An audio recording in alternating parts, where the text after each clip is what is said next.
Live from Toronto, Canada, The Conspiracy Show with Richard Serrin. Welcome to the Audio Imaginarium. Come on in, weary traveler. Hang your cloak on a peg, grab a stool, and come warm yourself by the fire. There are stories to be told, and you are among friends. Here we are, our second show of 2019, so let me wish you once again a happy, healthy, prosperous new year. Aerospace engineer, researcher, author, Dr. Mark Carlotto is here for the full 2 hours to propose new answers to basic questions concerning human origins, ancient technology, and archaeological enigmas. First, let me introduce the boys in the band. On the Flying V Gibson guitar, Ian Robertson is behind the big audio board back in Liberty Village. On the Rickenbacker bass guitar, occasionally the theremin, my enigmatic story producer, Albert Vinzel, is away on assignment, perhaps in Peru, performing DNA analysis on those elongated skulls. We're not really sure. Finally, our live stream producer in deepest, darkest East York, Ryan, on the Hammond B3. And I'm coming to you from the home studio way up in the village of Old Thornhill. And yes, old is spelled with an E. Now, we have a new affiliate. Very, very happy and pleased to announce that FM News 101 KXL in Portland, Oregon, is now carrying the Conspiracy Show. KXL will be carrying the program 12 a.m. Pacific on Sundays to 1 a.m. So the first hour of the program. So thanks, KXL, for including the Conspiracy Show on your schedule. And now everyone listening in on KXL, you can go to my YouTube channel to catch the entire show, the second hour. And that YouTube channel is Strange Planet. And the audio is posted usually within a few days. Okay, let's imagine that ancient sites such as Machu Picchu, Chichen Itza, the Acropolis, and the Temple Mount are not only thousands of years old, but much older. Now, until recently, a lack of hard evidence has led mainstream archaeologists to dismiss theories of past civilizations as pseudo-scientific attempts to resurrect ancient myths and legends. However, new archaeological discoveries are beginning to challenge conventional explanations. And here to present this new evidence suggesting the existence of a previous technological civilization on Earth is Dr. Mark Carlotto. He's an aerospace engineer with over 30 years of experience in satellite imaging, remote sensing, image processing, and pattern recognition. He received a Ph.D. in electrical engineering from Carnegie-Mellon University in 1981 and has published numerous technical articles and books. Mark contributed extensively to the investigation of the face and other structures in the Cydonia region of Mars, analyzed anomalous objects in STS-48 and STS-80 space shuttle videos, and participated in a recent study of unusual surface features on the far side of the moon. In his latest book, Before Atlantis, Mark draws from his unique background and experience to propose new answers to basic questions concerning human origins, ancient technology, and archaeological enigmas. Mark Carlotto, welcome to the Conspiracy Show. How are you? I'm fine, Richard. How are you? Thanks very much for having me. My pleasure. Terrific. Happy New Year. Before we get into these ancient sites and ancient civilizations and so forth, let me get your thoughts quickly on China, landing this rover on the far side of the moon 4 days ago. I know this is a subject near and dear to you. Do you think they've captured photos of ancient structures? Perhaps they may release them, they may not. What are your thoughts? Yeah, people are wondering why they landed at this particular site, and it's an unusual place because according to geologists, there are much more interesting areas on the far side. However, this is an area that we actually are close to an area that we looked at a few years ago in a study that we published a paper on called. It was a study of some anomalies near a crater called Paracelsus C on the far side. And what is evident is that there's a number of what are called thermal anomalies And it may be that the Chinese are looking to investigate some of these thermal anomalies. These are places that don't behave in terms of temperature changes the same as the rest of the lunar surface could be for a couple of different reasons. New craters look this way, but there was actually a site that, or an area that looked as if it could have been excavated. So this would expose, lunar rock, and so it would behave in terms of temperature changes compared to the surrounding soil in a different way. And so this is actually not too far from where the spacecraft landed. So, and they are moving north in that general direction. So it's possible that they're, going to be investigating some of these thermal anomalies. So we'll have to wait and see. I don't know if it's related, but a ufologist, a Canadian ufologist friend of mine, Victor Vigiani, was telling me just the other day that the Chinese government is summoning UFO researchers from around the world. I understand that Don Schmidt, Roswell investigator Don Schmidt, has been summoned. He's over there, or has been over there several times. Canada's own Grant Cameron. I don't know what they're gearing up for, whether the two are related. It's interesting. Well, I mean, the Chinese have expressed their plan to have permanent settlements on the moon, and this could be a prelude to scoping out some candidate sites. Carl Sagan, back a number of years ago, was one of a number of radio astronomers who suggested the possibility that this would be a good place to set up radio telescopes because it's protected, of course, from the radio emissions of the Earth. It's a nice, quiet background.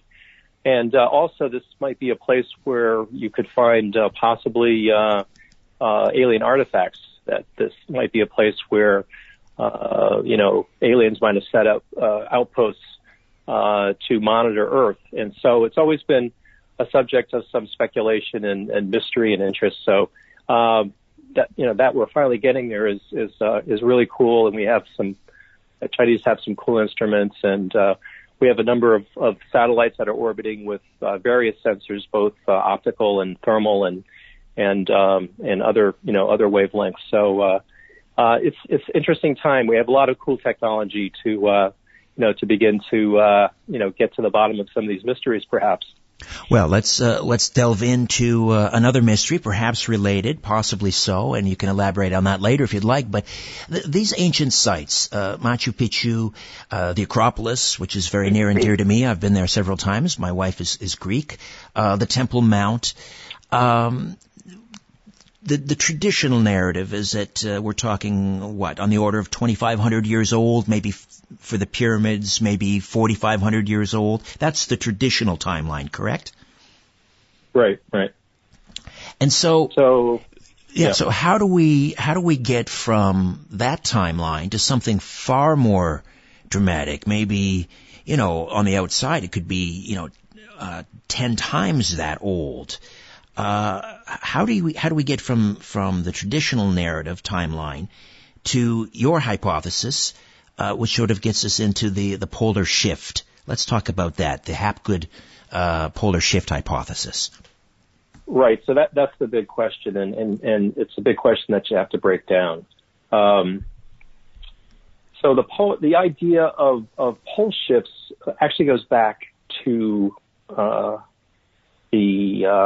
time after the Spanish conquistadors and the Spaniards and others that were in France, sort of chronicling, the oral histories, capturing the oral histories, and trying to gain an understanding of this civilization, much of which we've lost knowledge, at least of the esoteric side of it. And one of the things that was talked about or alluded to was these ages that were punctuated by catastrophes, which is a theme that occurs worldwide in different traditions. And a part of that myth has to do with cataclysmic changes caused by the translation was shifts in the axis of the Earth. So one could interpret that to mean changes in the direction the axis was pointing. Right now the direction that the axis points at is defined by the obliquity, which is like 23.5 degrees, I think. And that changes very slowly over a period of about 41,000 years. It's not clear whether they were referring to that or to actual changes in the geographic location of the pole. And this idea is a little harder to grasp. We kind of visualize the Earth spinning like a top tilted on its axis. But the idea now that the skin of the Earth, which is where everything, we all live and the oceans and everything is located, the idea that this can shift relative to the core is not something that's easily visualized. But the possibility that this could occur began to be thought of in the 20th century, leading up to around in the 1950s when Hapgood proposed a hypothesis that the Earth's poles have shifted periodically. He thought maybe around 3 times over the last 100,000 years. And these shifts were brought on by an asymmetrical accumulation of ice that would build up in the polar regions and cause the balance of the spin axis to basically to become destabilized. So the crust would shift as a solid shell. It would slip over the plastic, more slippery mantle underneath, and it would correct itself. And the process that this process he believed took place rather quickly and had catastrophic consequences, and was responsible for mass extinction, the number of species, for changes in patterns of glaciation and ice ages, and other things. And so this was an idea that he proposed, not for archaeological purposes, but to understand patterns of climate change on Earth.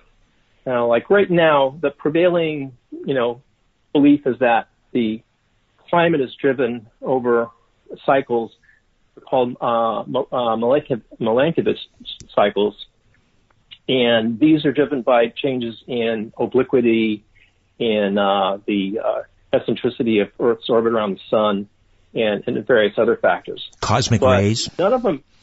Cosmic rays. Yeah, there's a number of factors that contribute to this, and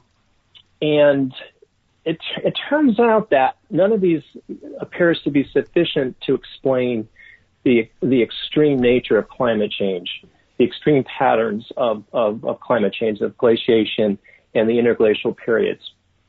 Now, I'm not an Earth scientist, but I understand enough of this to realize that there's some plausibility in this hypothesis. And, I'd become familiar with it a number of years ago in the context, ironically related to Mars, because we were trying to understand the alignment of certain features on Mars that one scientist suggested might have once been aligned to the cardinal directions, because Mars too has had pole shifts in the distant past. And so, long story short, this got me into learning about Hapgood's theory and the work of Rose and Rand Flem Ath, Canadian researchers who proposed the idea that Atlantis is now Antarctica, that the destruction of Atlantis was the result of the last pole shift that occurred 12 to 18,000 years ago, and the remnants of Atlantis are now buried under the South Pole. And so that was kind of how I got started on this. Right.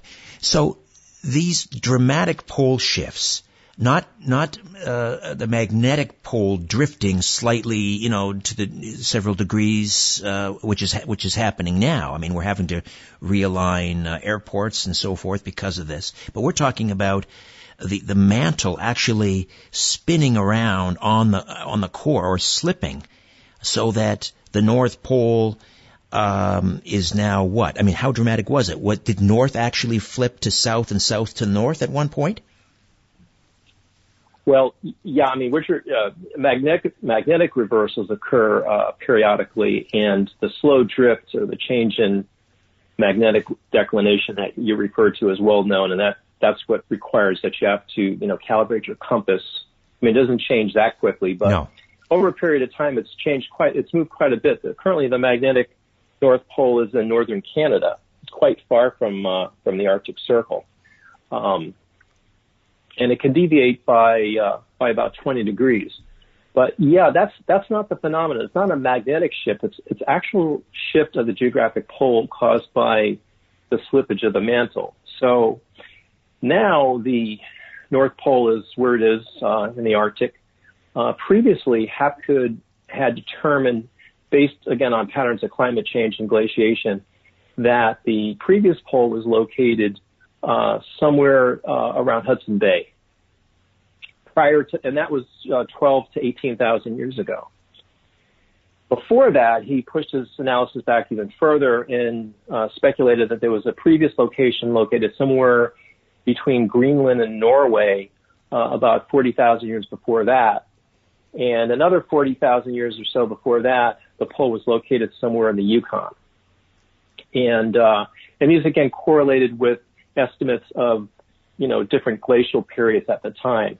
Some of these dates actually have been updated quite a bit with more recent information, and some of that is actually I have some of that information is posted in my blog. A lot of the information is in the book. The book was just kind of the beginning, and the research continues. But anyway, so yeah, these are dramatic shifts that are thought to have occurred. And that's the basis then of getting, it's kind of been a long-winded prelude, but that's sort of the basis for this new approach to archaeological dating. Right. So we're coming up on a break here. We'll start getting into it now, and then we'll continue after. And that is, we need to connect the dots then between Hapgood's pole shift theory and the dating of some of these ancient sites like the Temple Mount or Machu Picchu or others, as we'll see, for example, in Sri Lanka. So what is the connection then between the location of these ancient sites and Hapgood's pole shift theory? Well, if you look at many places today, many modern cities, many modern sites are built in alignment with the cardinal directions, north, south, east, and west. Yet we find, but there are some exceptions. I mean, Manhattan is an exception. It's adapted to the orientation of the island that it's built on. But there are many cases that we find where there are sites, ancient sites that are not aligned to north. And we ask the question, why? And that is what leads now to another possibility. Not the conventional archaeoastronomy theories that have to do with, risings and settings of the planet Venus or different constellations, which, certainly could have been a factor. But I don't think the answer seems to be simpler, and the pole shift hypothesis that I propose is a simple explanation that has a lot of power. It offers a lot of power. It explains a lot of sites and a lot of alignments. And that's the next step in our discussion, how we can connect those dots. Right. But why would an ancient site be aligned, or what was the motivation to align these or orient them towards the North Pole? What was the thinking there? Well, that's a good question. I mean, and this is pure speculation on my part, but perhaps, the secret, the esoteric knowledge of the Masons and the Templars, maybe part of that knowledge was in how things were built, in the architecture and the layout, in the way sites were established. In China, there was always sense of feng shui or the proper alignment, and that was always in the cardinal direction. So it seems like building things in the cardinal directions is part of our DNA. It's like something that we just do. So if we go ahead. No. I'm just okay. I don't want to interrupt. Keep going. I was just anticipating the end of the segment. So if this is part of our DNA that we build things aligned to north, well, then how does that explain how things are misaligned? For example, in Machu Picchu, the older structures at Machu Picchu are misaligned by a significant amount to north. In fact, way beyond and in the wrong direction of a solar alignment, a solstice alignment, for example. What were they aligning it to?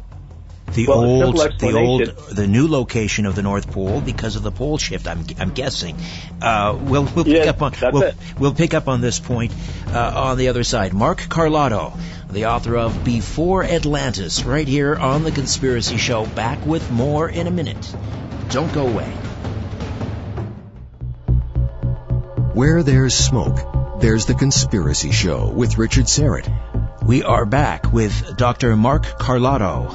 His latest is Before Atlantis, and we're talking about pole shifts and the alignment to the North Pole, or the orienting of ancient sites to the North Pole, and why certain ancient sites, whether it's Machu Picchu or the Acropolis, are not aligned to the North Pole, but slightly askew. And as we were saying before the break, that ties into Hapgood's pole shift, that as the North Pole, as the mantle slipped and the North Pole, the physical location of the North Pole moved, so too did the alignment of these ancient sites towards the North Pole. So then you're finding examples of ancient sites that are pointed sort of more towards Norway or Greenland, as an example. Exactly. And go ahead. Yeah. So what happened was I actually wasn't thinking about this at all consciously. I was in the process of checking out some destinations in the Yucatan. We were going there on vacation, and I went on Google Earth and I was looking at these sites, and I began to realize, wow, why are these sites all sort of they're not pointed towards north. They're all sort of rotated in funny directions. It's probably something that, only an engineer would notice, right? Yeah, of course. But right. So, but then I'm thinking, I remembered Flamat's book, When the Sky Fell, and he talks about how he makes a statement about the Mexican pyramid in Teotihuacan that is misaligned to north currently. But prior to the pole shift that he, believed was responsible for the destruction of Atlantis, and which resulted in Atlantis sliding down to the South Pole, that the pole location prior to that shift, being in Hudson Bay, would have caused, the features on the Earth's surface to rotate and shift. Imagine the whole, if the reference point now at the north is now Hudson Bay instead of where it is now, there's a shift and a rotation of it, pretty much of everything on the surface, depending on where you are located relative to that shift. And Teotihuacan would have been aligned almost perfectly to the cardinal directions. And I remembered that, and I thought to myself, I wonder if the pole, if it were somewhere else, if it wasn't exactly where Flamat said it was, but if it was slightly in a different position, what position would that be to put Teotihuacan oriented exactly due north? And I figured that out through trial and error. But the problem is with only one site, there's many solutions. So I thought, well, let me see if I can find a site somewhere else in the world and try to begin to triangulate a pole location. So I found a site in India. And And then I found some other sites in Central America, and actually began to find some sites in the South Pacific. And gradually, by looking at these alignments and adjusting the pole location, I could get all of them to fall into place. In other words, by putting a pole at a refined location, not where Flemeth had put it, but in a slightly different position, all these sites suddenly, magically, were now aligned to north. And I thought, this is interesting. And then, one thing leads to another. I realized, Hapgood had two other hypothesized pole locations, Norway, Greenland area, and the Yukon. And I thought, what could line up to pole locations in those places? And, the process continued. And over a period of a couple of months, I looked at hundreds of sites using Google Earth, because I had a tool that I could do this with. At no other time did a tool exist that had both the power in terms of having imagery that was geographically and geometrically registered on a globe, on a sphere, and imagery that had high enough resolution and quality that you could actually see these sites and zoom right in on a feature like the Teotihuacan at Machu Picchu, and figure out its alignment relative to a pole thousands and thousands of miles away. And it took some time, but over time, and there were some changes in, like I said, I had to adjust some of Hapgood's positions.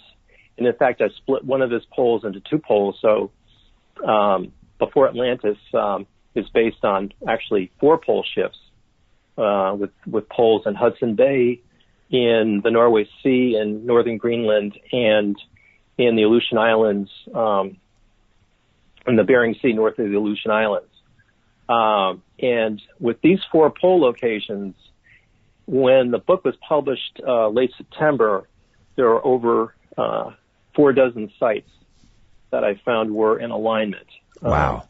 So now, with I was just going to say, what is the oldest pole alignment? So the oldest pole shift of the 4, which goes back the furthest? So the oldest pole shift is puts the oldest pole in the Bering Sea, north of the Aleutian Islands. This corresponds to Hapgood's Yukon pole, so it's been adjusted actually quite a bit. I didn't have to adjust this Hudson Bay pole very much because that was fairly recent. He had pretty good data on that. The Greenland pole I had to move more, and the Yukon pole from Yukon to Bering Sea I had to move the most. But this is expected because as you go back further in time, the data that he had, the accuracy wasn't as good. But using his locations as starting points, I actually developed an algorithm where I took sites at different locations with their measured orientation and actually found the optimal location for a pole. And actually, this is a paper that's be coming out at a conference in the spring. And so using this analytical approach, I was able to, or algorithmic approach, I was actually able to refine his positions and in fact split one of the poles into 4, come up with 4 locations that at the time, like I said, when the book was published, there were 4 dozen sites, and now I'm up to about 70 sites worldwide that are aligned to these pole locations, which is kind of an interesting paradox, because if this whole thing is predicated on an unproven hypothesis, that of pole shifts. But if Hapgood is wrong and these pole locations are wrong, why is it that so many sites are aligned to them? It's right. kind of interesting. And so this is how you are able to roughly determine the site's age, or the ancient location, or the structure's age, based on its alignment and which pole shift it's tied to. So what is the oldest, going back in geological ages, I mean, the oldest pole shift goes back how far in history? How many years? Oh, yeah, sorry. I started answering that question, then I kind of drifted. So the oldest pole is the Bering Sea Pole. That goes back by a refined timetable, glacial, based on the ages of glaciation and interglacial periods. Goes back to probably about 125,000 years ago. 125,000. Wow. 1,000 years ago, right? And sites. Can you give me an example of some ancient sites that are oriented towards the Bering Sea Pole? Yeah. So the sites in Peru's Sacred Valley, the city of Cuzco, the Temple of Three Windows at Machu Picchu, the structures at Ollantaytambo, also in the Sacred Valley, and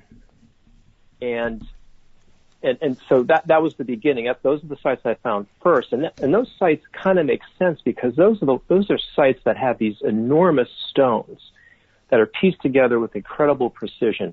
They're not square; they're polygonal. They're very complicated, complexly shaped stones. Right. As if the rocks have been melted or softened and placed together. We're coming up on a break here, but let me just repeat.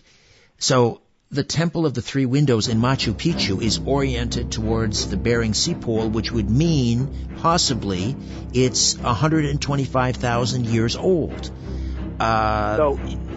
We'll pick this up on the other. We'll pick this up on the other side, okay. Mark. I promise. Mark Carlotto, Before Atlantis, right here on the Conspiracy Show. Don't go away.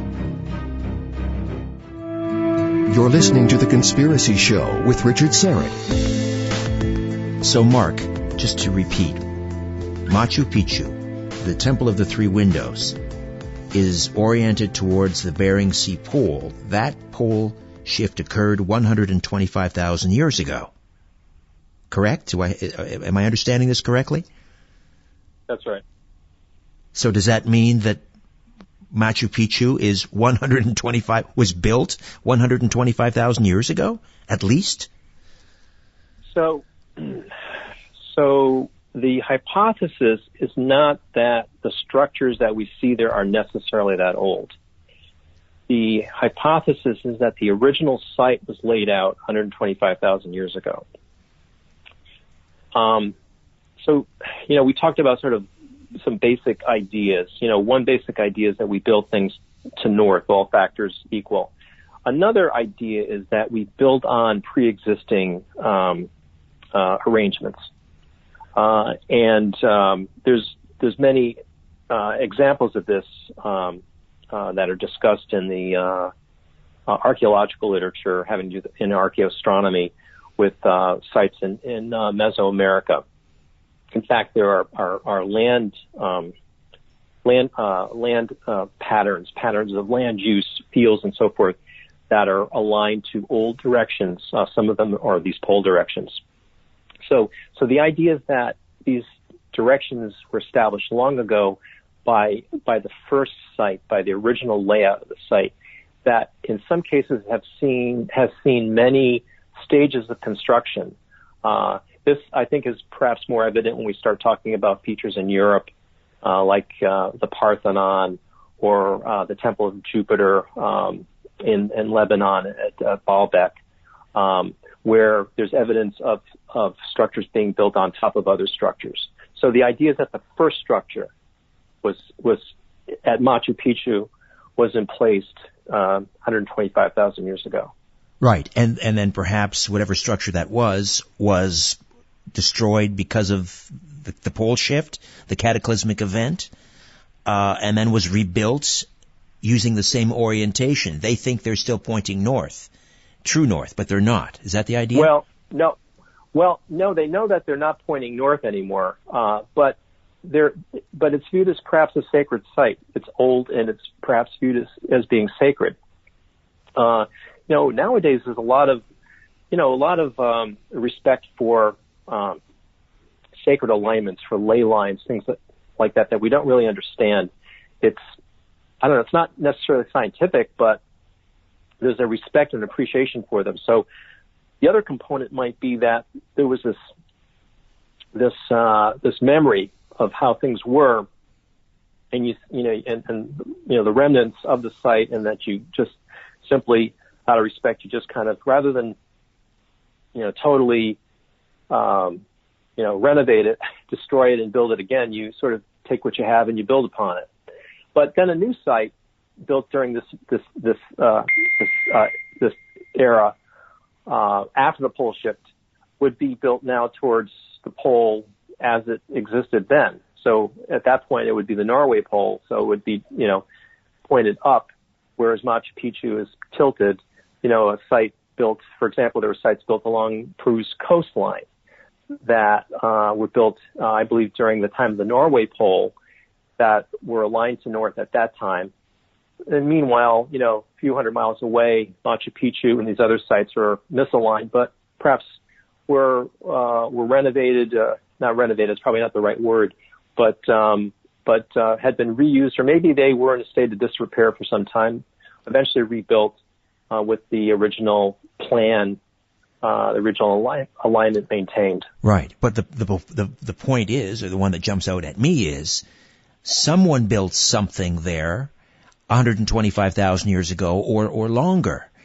Right. And when I think of humankind 125,000 years ago, I don't think about organized labor camps. I think about nomadic people hunting and gathering. So then how do you get people together to build something 125,000 years ago on that magnitude?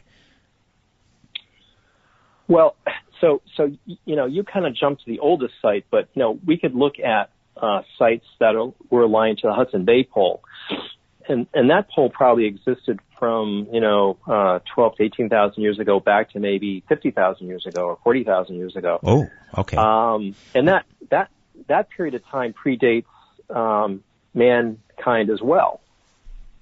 Modern man. Okay. As well. All right, then we need to pick up on that point. When we come back, Mark Carlotto is with us, and we are talking about ancient sites, their alignment to the North Pole, pole shifts, and, the very nature of human origin, right here on The Conspiracy Show. My name is Richard Serrett. Back with more in a moment. Question everything. This is The Conspiracy Show with Richard Serrett. Welcome back. Mark Carlotto is with us. Before Atlantis. And the website is beforeatlantis.com. Okay, so before the break, we were talking about not going back 125,000 years ago to the Bering Sea Pole, but to was it the Hudson Bay Pole? And right. So we're talking about ancient sites that are aligned to that pole, and they were going back some 50,000 years, again at a time when man is fairly nomadic, hunters and gatherers. So what sites specifically are aligned to the Hudson Bay Pole? Well, numerous sites in Central America, in Mexico, especially. There are sites in India. There are sites in the Pacific as well. But by and large, the majority are in the Yucatan. I mentioned Teotihuacan and others. And so these were sites that, by this, according to this timeline, were built prior to the last pole shift. Not the earliest one, not the one 125,000 years ago, but the one 12 to 18,000 years ago. How could these sites have been built by man? Because we hadn't, this is even before we domesticated wheat and corn. 10,000 BC. This is around the time of Göbekli Tepe, which they discovered back back in the 1990s, I believe it was. Yes. Which was paradigm shattering, right? They no one could possibly have imagined in the mainstream scientific community that they would find something like that. It totally upset, the apple cart. Some of the archaeologists said we have to rethink things because I think all of our theories are wrong. So what's going on? So how could these sites have been built before modern man emerged? That, the belief is that, modern humans emerged in a migration out of Africa around 70,000 years ago. And so, it took some time, obviously, from that migration as primitive hunter-gatherers to develop the technology through the, Stone Age, to the, age of metals and so forth, and to modern age. It took a period of time. So how is it, that they could have built these structures? Well, the answer is that they didn't, and that's probably the other key idea in Before Atlantis is that we're not talking about modern humans. We're talking about a previous race on the planet. Right. Are we talking about the Denisovans, perhaps, or does it predate the Denisovans? Well, in the beginning, I wanted to keep it generic, just to try something different. I didn't want it to be aliens, because it's sort of like the alien answer is sort of like the Deus ex machina. It's like the easiest explanation. If we can't explain something, the aliens did it, or they have to thank you for that. I have to thank you for that. This is refreshing. Let's look for answers closer to home. Well, yeah, because I don't think we really totally. I mean, I'm not saying that's not the answer, but let's explore other possibilities. And so, yeah, the one possibility is the Denisovans, and there's actually a site up in Siberia that I talk about on the website in some detail. That might have been it's a structure that might have been built by Denisovans, and so this would have been this particular site could have been built 80,000 years ago or 70,000 years ago. So obviously well before our migration left Africa, but could have evolved out of a previous migration out of Africa, perhaps one that left the continent 200 to 300,000 years ago. So, if we developed a technological intelligence and civilization in 70,000 years, could someone else have done the same? Right, and then that knowledge, that civilization wiped out, with each cataclysmic event, ice age, pole shift, and it's tabula rasa. We sort of start from scratch, but not quite. Am I right? Well, yeah. Not quite. Yeah, not quite. We can talk about that. Well, we've got about 4 minutes here before the break, but okay, and we can get into that after. But I just wanted to touch again on the Denisovans, because what little I do know about them is they seem to have this attraction to, is it the Cygnus constellation, the swan, right? The symbol is the swan, and I'm wondering whether we find that swan symbol in places like Göbekli Tepe or any of these other ancient sites you're talking about. Richard, you got one on me. I didn't know about Cygnus. Actually, I haven't read anything about their cosmologies or their belief systems. My focus has really been kind of on looking at their technology, but that's an interesting thing that I will obviously look into. But is there another way of tying, say, Göbekli Tepe to the Denisovans? Actually, I'm not. I haven't thought about that one yet. the reason I actually, the site that I believe that I have made some correlation with Denisovans is a site called Bayesian. It's in Siberia. It's about, I think it's a couple hundred kilometers east of the cave, of the Denisova cave. So it's in the same geographical area. Right. And the way I make the connection is again using alignments. I looked at the alignments of Bayesian, and it's not aligned to the cardinal directions. It actually turns out not to be aligned to any of the poles, but to the summer solstice sunrise when the pole was in Norway. So in other words, it's rotated towards Norway, but it's not aligned to the cardinal directions, but it's aligned with the solstice. And actually, it's very interesting. The dimensions of the site also reference the angle of the sun. There's some geometry involved, and it's illustrated on the website.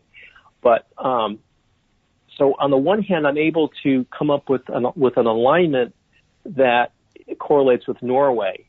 And Norway was around 80,000 years ago, which is the time that they've been able to date, or they found some artifacts. At first they thought they were 40,000 years old. Now they think they might be 70 or 80,000 years old. And these include a bracelet with a precisely drilled hole in it that could not have been drilled with a simple hand tool. It had to be some kind of a high-speed drill.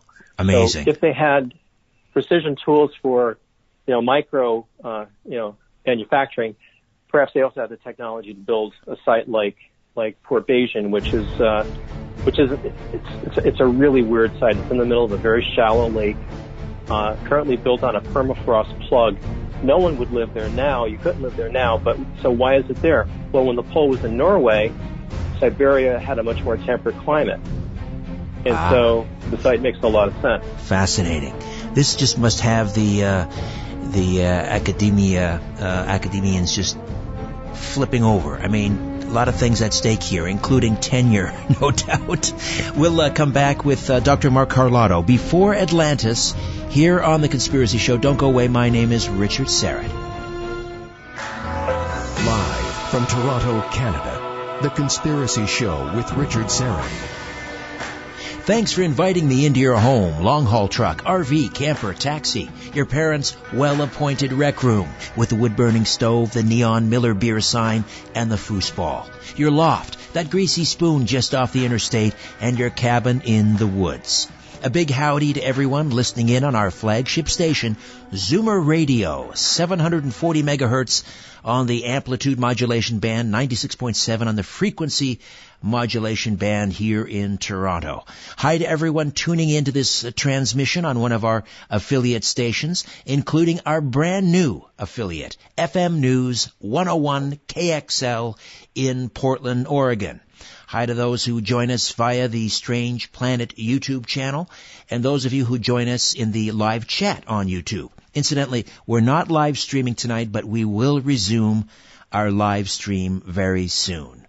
Dr. Mark Carlotto is with us, aerospace engineer with over 30 years of experience in satellite imaging, remote sensing, image processing, pattern recognition.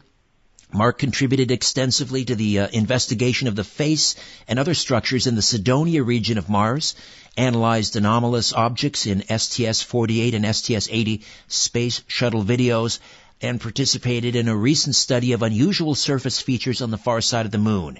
In his latest book, Before Atlantis, new evidence suggesting the existence of previous technological civilizations on Earth, he delves into some of the basic questions concerning human origins, ancient technology, and archaeological enigmas. Before we delve into some more specifics, let me just get kind of an overall sense of how your work is being perceived, let's say, by orthodox archaeologists and anthropologists and so forth. Because, my sense is they don't like things that don't fit their narrative. If it doesn't fit their timeline, they don't want to know about it. Well, previously, I challenged the orthodoxy by submitting papers to scientific journals when I was researching the face on Mars in the 80s and 90s. I published a number of papers, but the publication process was long, and it had many hairpin turns and false starts. Some journals were simply unwilling to accept or even consider what I was proposing for publication. And it was only after several years that I then went on to write a couple of books about Mars, the Martian enigmas and the Cydonia controversy. What I've done here is I've done things a little differently. I decided I'd put the book out first. At the time, there was just so much information, I didn't know how to condense it into a paper. And so I figured I would get it all out. And so that's what I've done. And the popular response has been good. But I honestly, I'm not sure if either the scientific establishment hasn't heard of it or is simply ignoring it. But I have a paper that'll be presented at a conference in April, and I'm planning a journal paper hopefully in the next year or so. And that'll certainly, I'm sure, get some reaction from the mainstream. So far, it's been pretty quiet. But I expect it's not going to last for long. But we're not likely to see this in a peer-reviewed journal anytime soon, I'm guessing. No, probably not. Approaching this as a sort of in a scientific way is a little tricky because my observations here, my hypotheses are predicated on an unproven theory, that is Hapgood's pole shift theory or hypothesis. And so that's where it gets tricky. So I kind of know the answer. I kind of know that that's what a journal will say. So, you get to a point in life, it's like, I'm not going to waste my time. So what I'm doing instead is trying to accumulate a lot of evidence, and it's circumstantial evidence. But like I said, 70 sites are aligned now to 4 locations of the pole. So I hope to present an argument more in the form of a paradox and an answer to that, or a hypothetical answer that doesn't really challenge any current theories, but it's sort of like a what if. What if Hapgood's theory is correct? Then something like this would follow naturally. If it's not correct, then how can so many sites be aligned in this way? It's a paradox, and that's how I kind of see it evolving over the next year or so. We'll see how it goes, but that's kind of how I see it right now. But the takeaway from all of this is that we've had technologically advanced, sophisticated human civilizations on this planet, perhaps for, hundreds of thousands of years. Now, aside from the obvious shock value and the fact that it doesn't fit with everything that we've been told and everything that's in the textbook, what else is at stake here? Why would that threaten academia? I don't know. There's a psychology involved here. I'm not a psychologist. I'm an engineer, but it seems like academia and any establishment, they always try to frame reality, right? So for academics in archaeology, framing, the archaeological, timeline, it used to be that, structures like the pyramids and so forth were built like 3000 BC. Nothing really significant was done before that. It was a gradual build-up, and then we had these amazing structures built at that time. But 10,000 years ago there was nothing, and then Göbekli Tepe challenged that, and so they had to push their horizon back further. So, what academia does is they're conservative. They try to keep things as confined, as limited as possible. And so the onus is on those that are, challenging the paradigm to come up with, overwhelming proof, which is often difficult to do because, especially something complicated like this where there's a lot of different pieces and it's highly interdisciplinary. I'm not an earth scientist, and I'm approaching this from the point of view of geometry and geography. But I think there's a lot of pieces and a lot of things have to get worked out.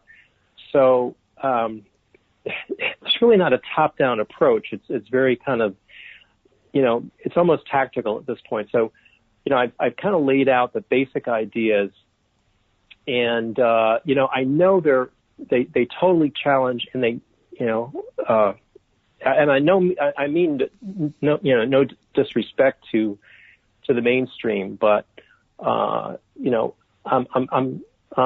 pursuing these ideas really independent of existing constraints. I'm just looking to see where the data takes me. Exactly. We have a saying on this show, we follow the truth wherever it leads. And if that doesn't lead back to the ancient alien hypothesis, then so be it. I mean, you mentioned that earlier. I'm sure, this kind of investigation will get you taken off the Christmas card list of a lot of people who subscribe to ancient alien theory. Oh, sure. And, I have some critics. I've been involved, in between the Mars investigation and Before Atlantis. I spent about 15 years, here, in, north of Boston in Cape Ann, getting into local history and archaeology, and been involved in a couple of projects. And, people I know and have worked with, I think they kind of look at this, what are you doing? This makes no sense at all. But, that's fine because, it's really an exploration and I feel like, you said you have to see where the data takes you, where the facts take you. And, so that's really what I'm doing right now. I'm having a lot of fun. People are suggesting sites, take a look at this. And it's very much it's kind of a shotgun approach to see what can I find across the planet over time that fits this hypothesis. And then at some point it'll be necessary to kind of take a step back and say, okay, now where do we go with this? I have some suggestions now. Some of these sites might be interesting to do some really deep excavations. Let's see what's under some of these sites. Right.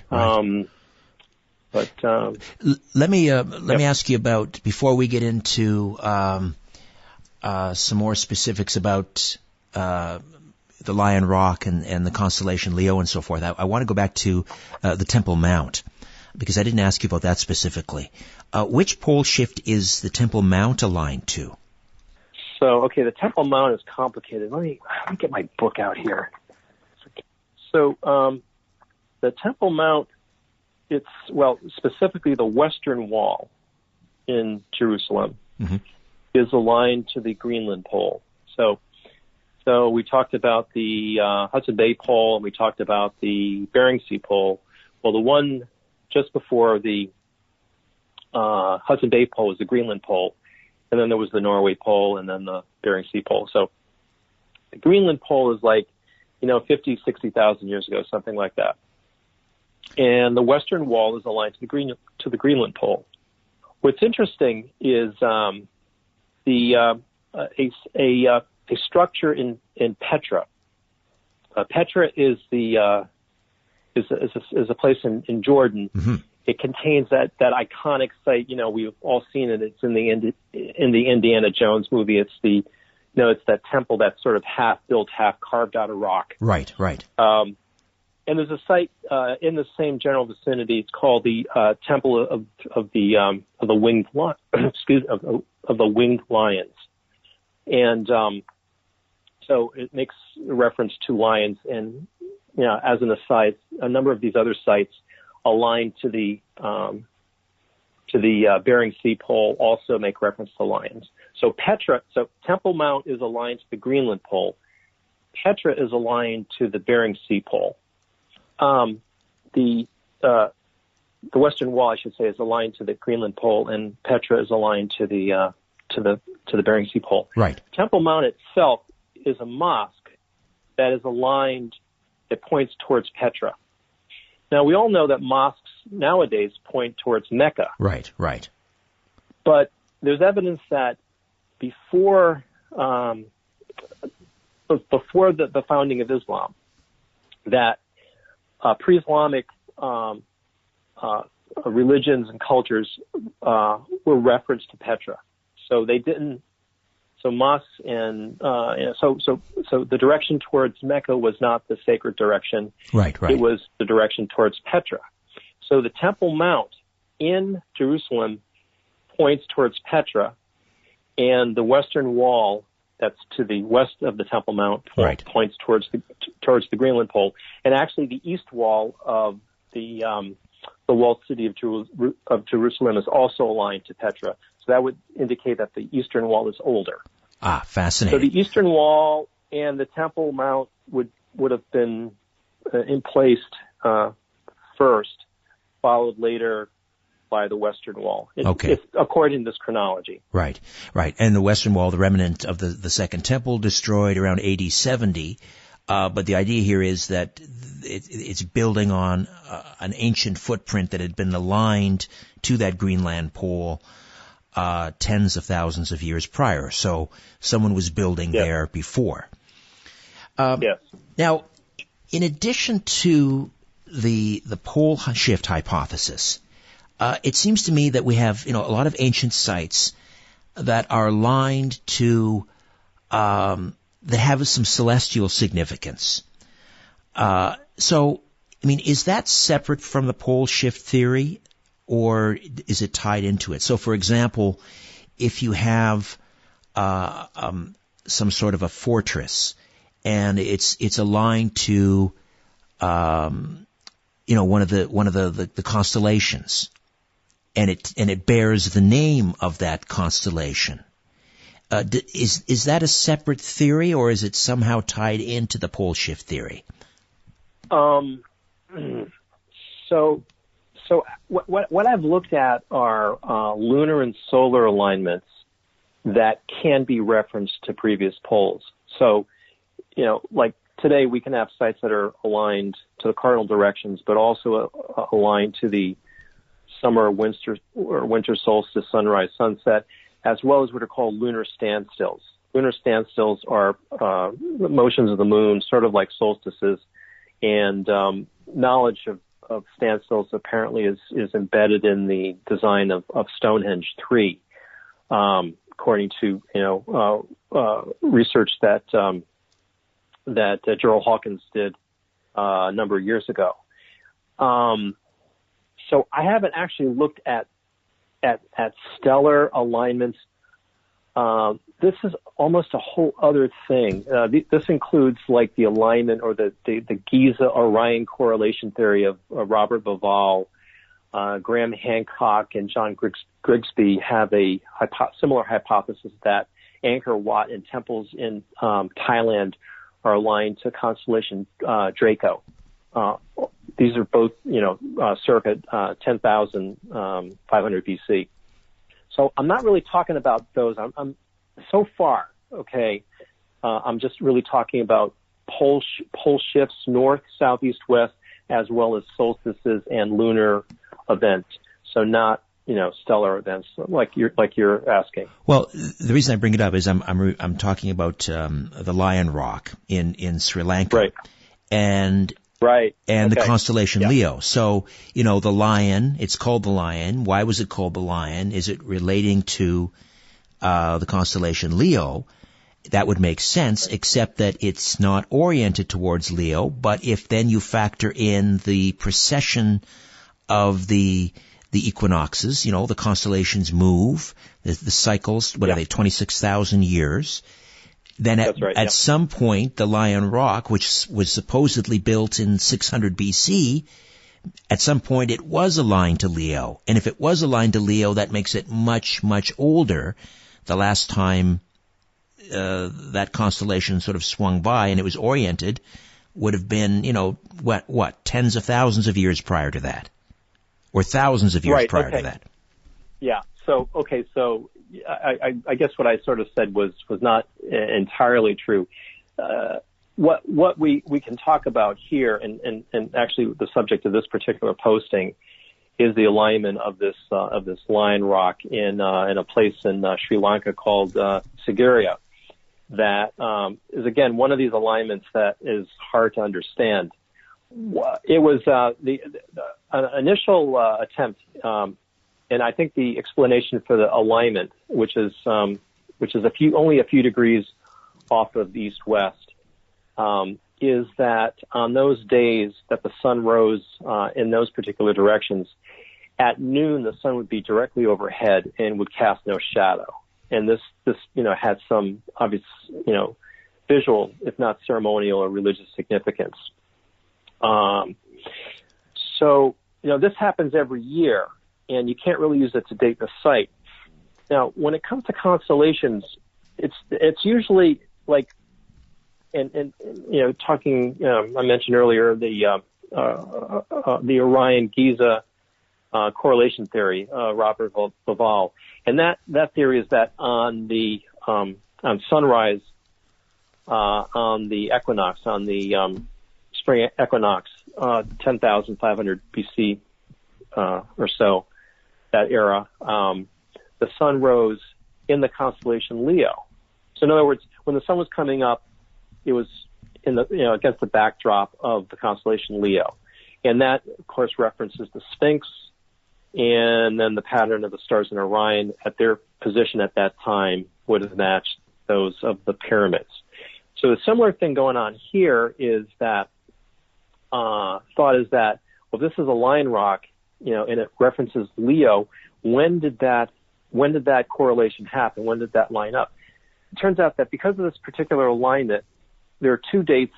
One is September 1st, and the other I think is April 11th, when the sun rises in this particular direction, and so it states around the equinox. And it turns out that the sun currently rises in Leo on one of those dates now.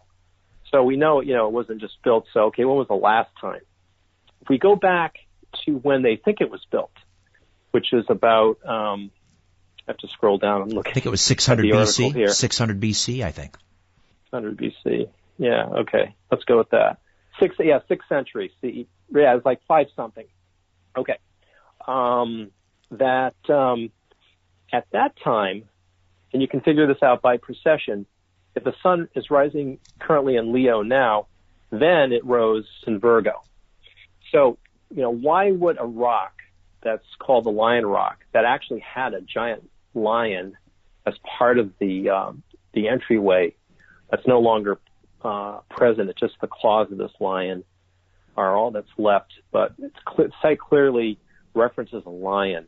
Why would it be aligned to Virgo? It doesn't make any sense. Right. So you go back, and when was the last time then that Leo rose on that particular day? And it turns out that it was 8800 BC. Right. And 5 astrological signs ago. 5 astrological signs ago. So 5 times. So we're currently in Pisces. That's right. So we're Pisces, Aries is 1, Taurus is 2, Gemini 3, Cancer 4, Leo 5. And that 5 times 2160 is 1080, or about 8800 BC. And that's the minimum. I mean, it could be on orders of that. It could be multiples of that. That's absolutely. Right. Okay, we've got to take a time out. We'll come back. Mark Carlotto, Before Atlantis, right here on The Conspiracy Show. Stay with us. The owners of the system are asleep. Now we can play. The Conspiracy Show with Richard Serry. Mark, I was joking during the break that it's complicated. There's some math here and so forth. But if I can follow it, I think anybody can. The point is, if these ancient sites are aligned to either some celestial event or a pole, and poles have shifted, we have the constellations shift, that's a way of dating these things, and it turns out that if this hypothesis is correct, these things are much, much, much older than previously thought, and that's going to send shockwaves through academia. Before we'll get back into some more specifics, but I wanted to ask you, the idea of, we mentioned ancient aliens, and there are legends that people thought that, they viewed something or someone as being almost like a god, and this has given rise to the ancient alien theory. These beings that had such tremendous technological advantages.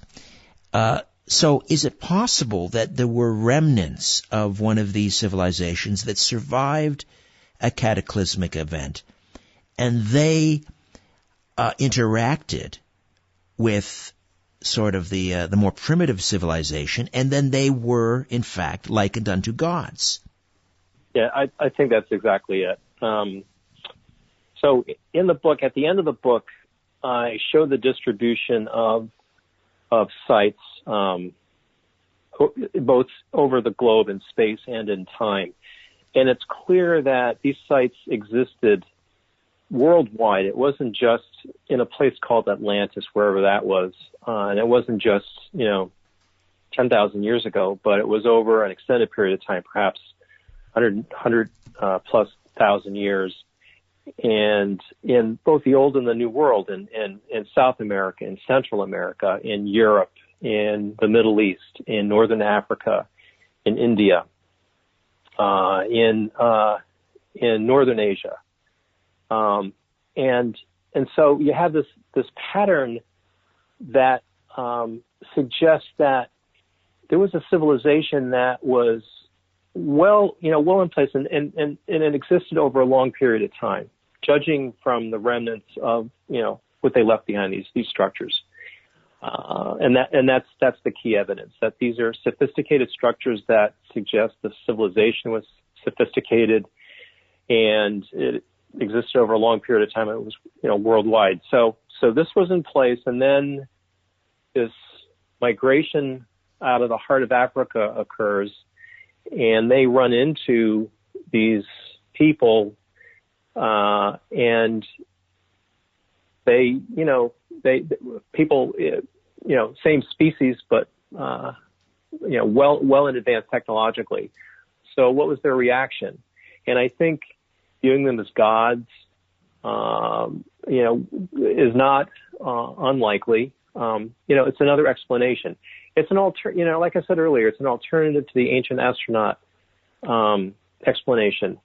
And so, maybe the answer is a combination of the two. I don't know. But, clearly our myths and legends had to have some origin. We didn't just make them up. I don't believe they're the result of some, hallucinogenic or religious experience. It's likely they're based in fact in some experience or experiences. And this is a plausible, scenario.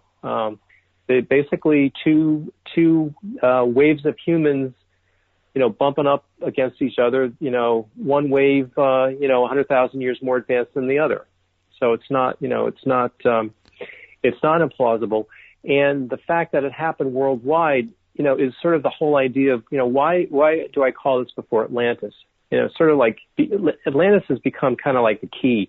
If you can find Atlantis, then, it solves all your problems. Right. And that's where it all started. That was the advanced civilization, and everything grew out from there. Yeah, but we may never find it. Perhaps it wasn't a single place or a single time.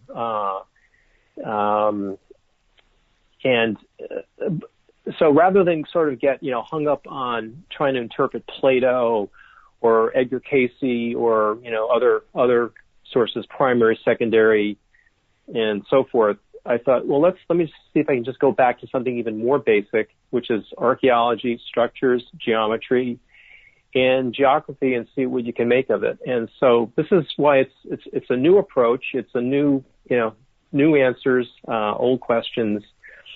and hopefully it'll lead to some new ideas, some new thinking, and hopefully some new discoveries. Well, we were talking about an advanced civilization, coming in contact with a more primitive civilization, and I'm thinking about the Denisovans, and if I remember correctly, I mean they were practically giants. I mean, and they made musical instruments, and as you say, they made fine jewelry. Imagine some squat human who lives down by the river in a mud hut, coming in contact with a Denisovan that's 7.5 feet tall, wearing fine jewelry and I don't know, playing a wind instrument. I mean, I would liken that person unto a god as well. Yeah, and a lot of the ancient myths, the ages of man, Hesiod's Ages of Man talks about the earliest age, the golden age of gods and of giants. The ancient people are all sort of viewed as giants. They talked about in the Bible as being giants, and references in South American, Indian, Native American literature to in oral history to ancient beings that were said to be giants. So I mean, they could have been Denisovans. Yeah, it's possible, because you see the size of the teeth that they've extracted and the size of the skull. These were huge creatures, and I don't think it necessarily follows that because they came before us, they are less advanced. I know that is one popular theory is that evolution was tinkering with the human DNA by the gods, by the extraterrestrials, whatever, to finally get it right. But these may have all been valid, marvelous species in themselves that became extinct for whatever reason. But it doesn't diminish who they were and what they were capable of. I mean, because we don't know, right? There's no way of knowing.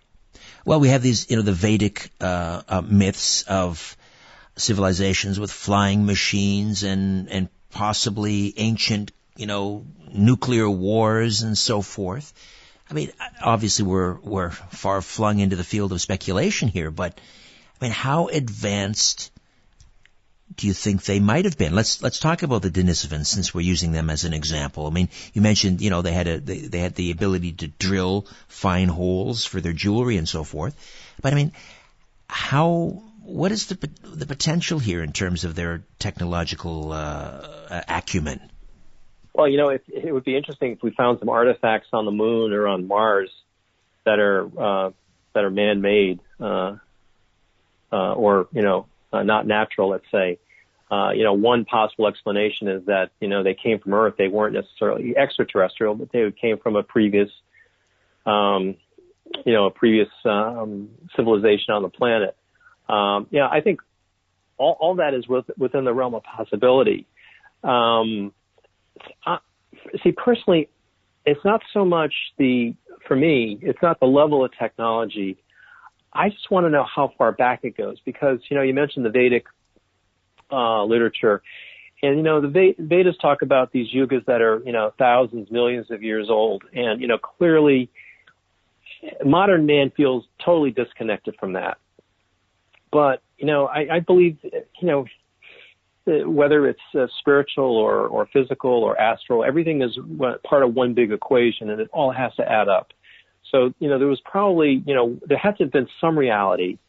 And if these scriptures are that old, they allude to, to yugas that are, thousands, many, many, many thousands of years old.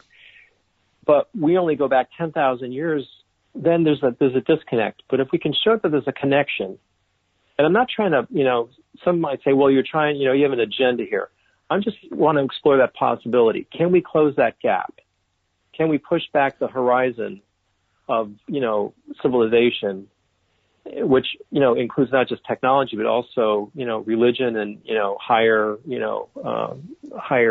callings and interests and, beliefs and so forth. If we can push that back further in time, then everything becomes a lot more interesting. And now these scriptures, Eastern traditions become more immediate and more accessible and perhaps more relevant. Absolutely. All right, we'll take a quick time out. We'll come back. We'll talk about the winter solstice, Poles Hill in Gloucester, Massachusetts, and more with Mark Carlotto, the author of Before Atlantis, right here on The Conspiracy Show. Stay with us. Fasten your seatbelt and put your tray in the upright position. You're about to leave everything you know behind on The Conspiracy Show with Richard Serrett. Mark Carlotto stays with us. BeforeAtlantis.com, and you can read his blog posts there. And of course, the book is Before Atlantis. How do we get a hold of the book, Mark?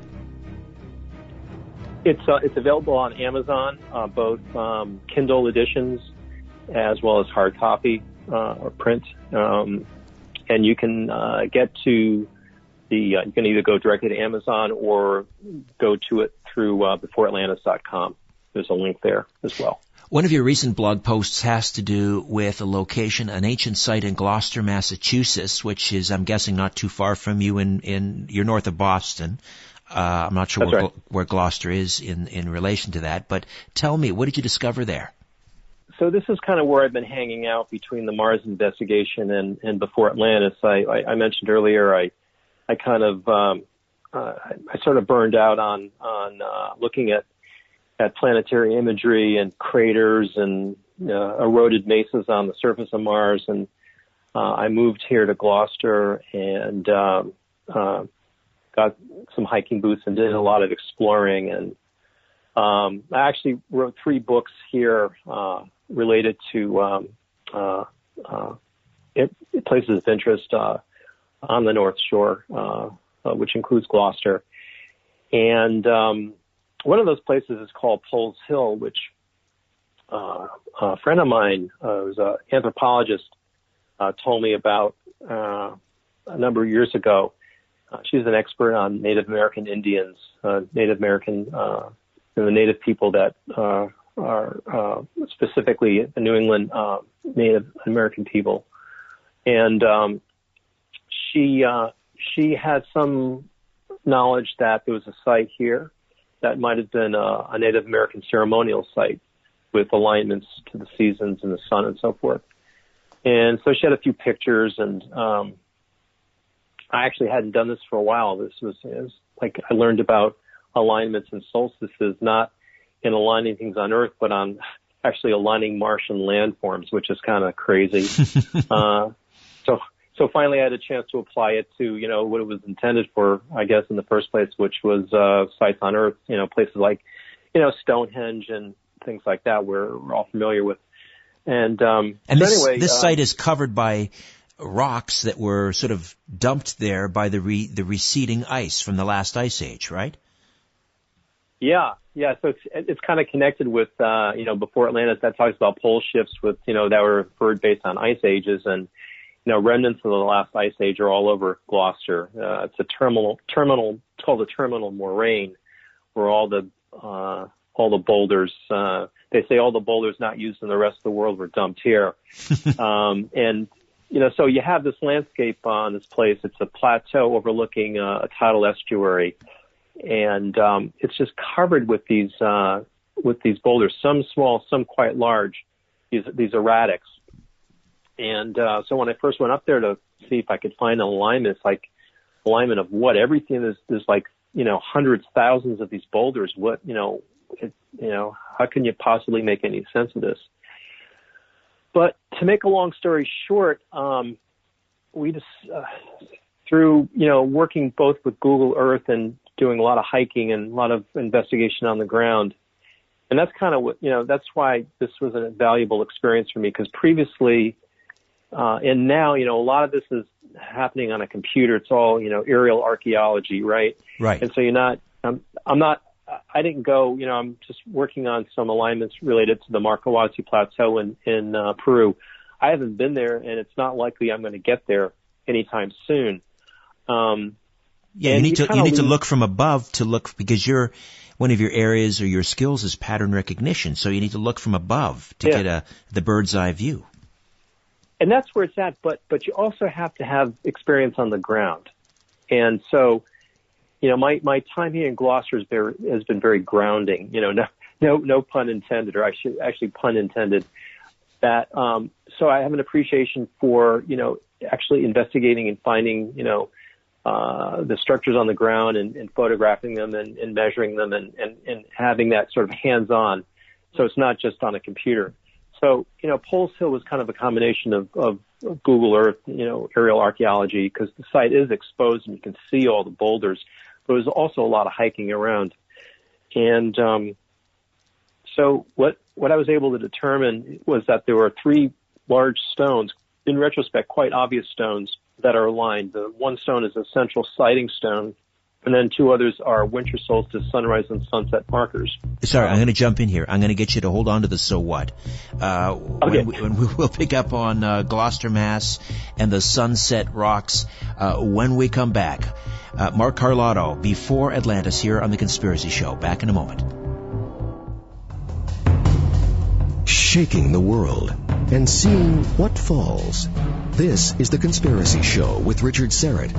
All right, Mark, so we were talking about these rocks that were oriented towards, was it the summer solstice sunrise or the winter solstice sunrise in Gloucester, Mass? Yeah. And, I mean, you had to locate these out of, countless rocks. You're looking for a pattern and you found them. How many rocks were they aligned to the sunset or the sunrise?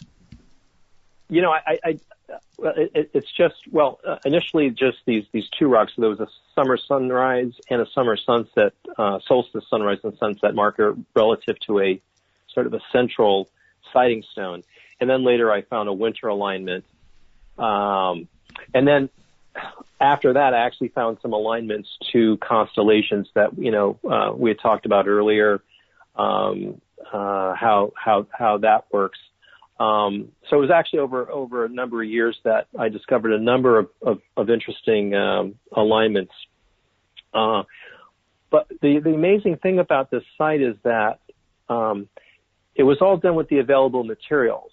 And there's a probability. Someone says, "Well, how do you know that these stones were just randomly scattered in this pattern?" And there's a probability. Right. Yeah, because they don't call them erratics for no reason.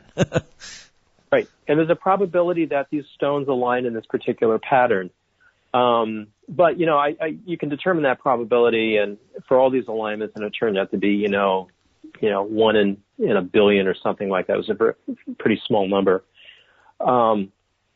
But what's amazing is that, let us assume that this is actually a ceremonial site. There's no reason to believe that it wasn't, because there's evidence that, the native people actually came here to Gloucester in the summer to hunt and fish, so they would have perhaps wanted to mark these dates with some kind of a solar calendar. So it's not implausible. And if they did want to do that, what would they have used? Well, they would have used the available materials, these erratic boulders, and they would have moved them around. So with just moving 2 of these 3 boulders around, they could have achieved these alignments with relatively little effort and with, practically no technology. And so for me, it was like, wow, man really probably hasn't really changed intrinsically at all. I mean, the people that did this, hundreds of thousands of years ago were just as intelligent as we were, that we are now. They just had different technology, and they expressed their knowledge using that technology. Here it's just, it's a bunch of crudely shaped erratics.